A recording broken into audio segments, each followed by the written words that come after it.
আমি নিবিচাৰোঁ যে জুবিন গাৰ্গৰ অনুৰাগীয়ে শুনা প্ৰতিটো সংগীতৰ কাৰণে তাৰ লাভ এই সিদ্ধাৰ্থ শৰ্মা বোলা অপদাৰ্থ অভদ্ৰ অশিষ্টাচাৰী মানুহজনৰ লাভ বিলাহৰ কাৰণে তাৰ পইচা যাওক। সেই কথাটো আমি নিবিচাৰোঁ আৰু সেইকাৰণে তদন্ত পানী নসৰকা হ'ব লাগিব।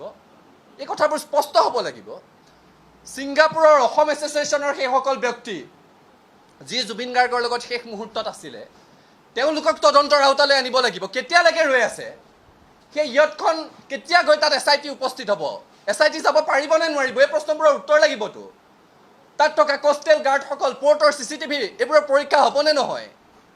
7 দিন হৈ গ'ল। যদি এই তথ্য প্ৰমাণবোৰ নোহোৱা হয় আমাৰ প্ৰাণৰ শিল্পীগৰাকীয়ে ন্যায় পাব নাপায়, সেই প্ৰশ্নটোৰ আমাক উত্তৰ লাগে।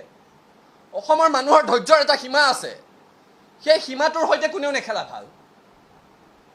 সেই ছিংগাপুৰৰ অসম এছ'চিয়েশ্যনৰ প্ৰতিগৰাকী ব্যক্তি মুখ্যমন্ত্ৰীয়ে নিজেই কৈছিল ভাৰতৰ নাগৰিক, মাতি আনক, চুচৰাই আনক, ইয়াত আনি তদন্তৰ ব্যৱস্থা কৰক। তাত গাহৰি মাংস মদ খুৱাই জুবিন গাৰ্গক সাগৰত নামিবলৈ দি নিজে এজনো নামি নগ'ল। জুবিন গাৰ্গ ডুবি থকাৰ সময়ত ভিডিঅ' কৰি থাকিলে, খিকিন্দালি কৰি থাকিলে।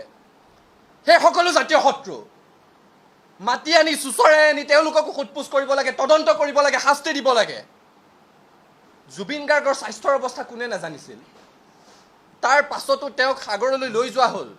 এই অৱহেলাৰ শাস্তি কি নাপাব?